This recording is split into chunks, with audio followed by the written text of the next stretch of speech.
I mean, Trigger's Got No Heart became a hit. Yeah. And an all-time classic. And you continued to, to continue a relationship with Tupac after that? Yeah, he was really, we started kicking it tough after that. That's when we ended up, we was hanging out a lot, and one of our mutual friends died, and we ended up doing the song "Jealous Got Me Strapped." Uh-huh.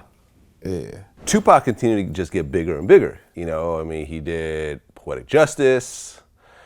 He did, he was in Above the Rim, and his albums started going crazy. Like, Yeah. I Get Around came out, and then Dear Mama, and then he started going to jail. Yeah, it was a lot. It was a and lot then going on. the shooting happened at Quad Studios. Mm-hmm. Were you around him during that time? Mm-hmm. We was really close at that point in time. Like, that shit fucked me up. I was mad as hell. I did 3 months in LA County, and I get out, and Pac has done All Eyes on Me and Machiavelli. And I was at the Mondrian, and he called, like, "Where the fuck you been, nigga?" And I'm like, "I've been locked up for 3 months, fool."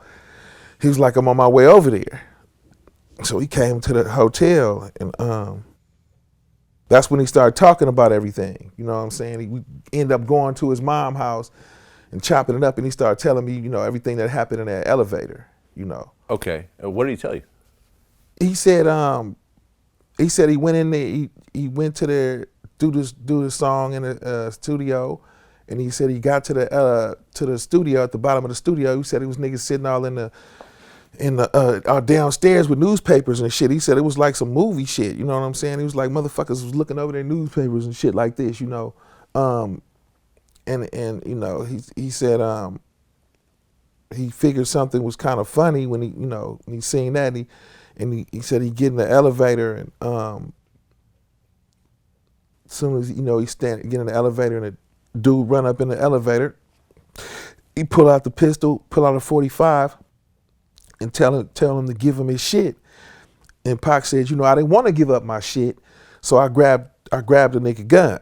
And they started tussling with the pistol. He said me and the dude caught eye contact when he shot me.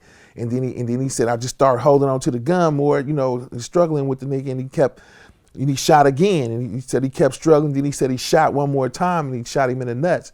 Pac said that's when I fell to the ground. He said the nigga shot 2 more times, and and I guess hit him in the back or the shoulder, and grazed his head at the top. And he said niggas they ran out the elevator. He said he rolled over and pulled out the swishers in the weed, and rolled up and started rolling a bloody blunt. Wow. He said, because he said it, and and I'm like, what the fuck? What you mean you rolled a bloody blunt? Like, what the fuck you talking? He said, I want to die high. Okay, I can I can feel that. I can dig that. He said he got to the top of the elevator, and the doors open, and he said niggas was looking at him like they seen a ghost. Right, Biggie and Puffy were there. Yeah. And he automatically was like, y'all motherfuckers, set me up and shit. Y'all could have told me them niggas was downstairs and all of that, As far as I knew, Biggie and Puffy ran New York at that point in time. And they could have, if they knew that them niggas was downstairs, they was supposed to tell him. And now, if they didn't know that them niggas was downstairs and didn't know that they had beef like that with Pac, that's another story. But if they knew that shit was going on and didn't tell Pac that them niggas was downstairs waiting for him, then it's just as much as on their ass too. You know what I'm saying? And that's just what it is. As far as I'm concerned, if they knew, they should have and could have said something.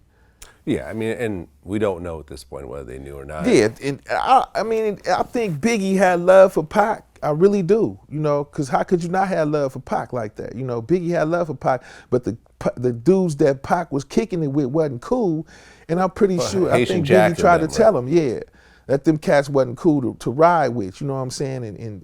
And Pac would tell me, and Pac, you know, some of our mutual homies would tell me, you know, hey, them niggas that Pac hanging with ain't cool out there in New York. Them Haitian Jack or Haitian Rick or whatever the nigga name was, Haitian Jack. wasn't cool to kick it with. You know what I'm saying? And Pac riding with the nigga. And you know, you meet a lot of people like that when you doing this music.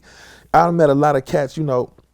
Oh man, you know, Spice, let me hook you up with this jewelry, man. Let me hook you up with this female. Let me hook you up with this car, with this thing, you know, with this stuff, and you know, you could pay me back later. And cats end up setting you up, or you end up getting set up by the broad that they brought to you, or Yeah. you know what I'm saying? It's so many dudes in it, like you run into somebody and they got, it seemed like like this dude is the devil, like he got every damn thing.